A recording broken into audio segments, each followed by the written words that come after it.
ഉംറ വിസക്കും പണി കിട്ടി മക്കളെ, ഉംറ വിസക്കും പണി കിട്ടി. പ്രിയപ്പെട്ടവർ, ഇസ്മായിലാണ്, അഹ്ബാബ് ട്രാവൽസ്, ചെമ്മാട്. ഉംറ വിസയുമായിട്ട് ചെറിയ അപ്ഡേഷനായിട്ടാണ് ഞാൻ എത്തിയിരിക്കുന്നത്. സൗദിയിലേക്ക് വിസിറ്റിംഗ് വിസ VFSY ആക്കിയ സമയം മുതൽ സൗദി പ്രവാസികൾക്കും അതുപോലെ തന്നെ സൗദിയിലേക്ക് പോകുന്നവർക്കും കുറച്ചൊക്കെ ആശ്വാസമായിരുന്നു. കുറച്ചധികം ആശ്വാസമായിരുന്നു ഉംറ വിസ എന്നുള്ളത്. കാരണം ഉംറ വിസ ഒരു അരമണിക്കൂർ കൊണ്ട് വിസ ഇറങ്ങി, യാത്രയൊക്കെ വളരെ എളുപ്പമായിരുന്നു. 2-3 ദിവസമായിട്ട് ഉംറയുടെ കുറച്ച് അപ്ഡേഷൻസുകളൊക്കെ മാറിയിട്ടുണ്ട്. ഉംറ വിസന്റെ ചാർജ് കൂടിയിട്ടുണ്ട്. ഉംറ വിസ പെട്ടെന്ന് ഇറങ്ങുന്നില്ല. ഇന്നലെ മിനിയാന്നൊക്കെ ആയിട്ട് ഒരുപാട് ആളുകൾ യൂട്യൂബ് വീഡിയോസ് കണ്ടിട്ടൊക്കെ ഒരുപാട് ആളുകൾ വിളിച്ചു. ഇന്ന് രാത്രി യാത്ര ചെയ്യേണ്ട ഗ്രൂപ്പിൽ പോകേണ്ട ആളാണ് ഞാൻ, പക്ഷെ വിസ ഇറങ്ങിയിട്ടില്ല എന്നാണ് ഇപ്പോൾ വിളിച്ചിട്ട് ട്രാവൽസ് എന്ന് പറയുന്നത്. നാളെ പോകേണ്ട ആൾക്കാരാണ്, വിസ ഇറങ്ങിയിട്ടില്ല എന്ന് ട്രാവൽസ് എന്ന് പറയുന്നു എന്നുള്ളതൊക്കെ. ഇത് ട്രാവൽസേരെ കുഴപ്പമില്ല.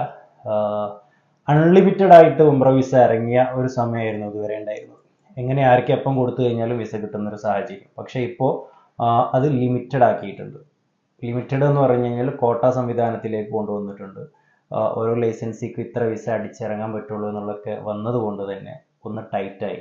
ചാർജ് 11 സംതിങ് നിന്ന് 15ൻ്റെ മുകളിലാണ്. 3-ാം തീയതിയാണ്. 13-ാം തീയതി വൈകുന്നേരം 7 മണിക്ക് മുന്നേ ആയിട്ട് ഗ്രൂപ്പ് വിസകളൊക്കെ ഉണ്ടെന്നുണ്ടെങ്കിൽ അടിച്ചു വെക്കുക. ചാർജ് ഇനിയും കൂടാൻ സാധ്യതയുണ്ട്. ചാർജ് കൂടുന്നത് എന്ന് പറഞ്ഞാൽ ചെറിയ എമൗണ്ട് ഒന്നുമല്ല. 1000-1500 രൂപയൊക്കെയാണ് ചാർജ് മാറ്റം വരുന്ന ഒരു സാഹചര്യം ഇപ്പോൾ ഉള്ളത്.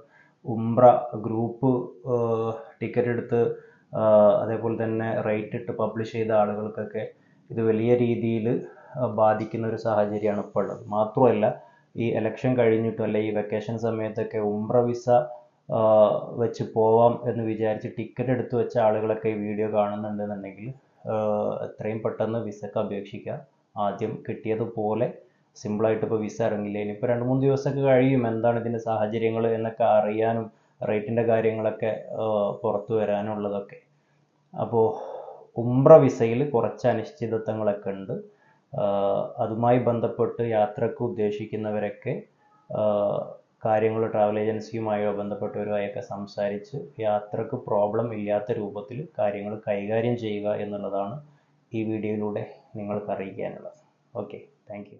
തൃപ്തിയോടെ അഹ്ബാബ് ട്രാവൽസ്. സ്വപ്നയാത്രകൾ ഇനി വിദൂരത്തല്ല,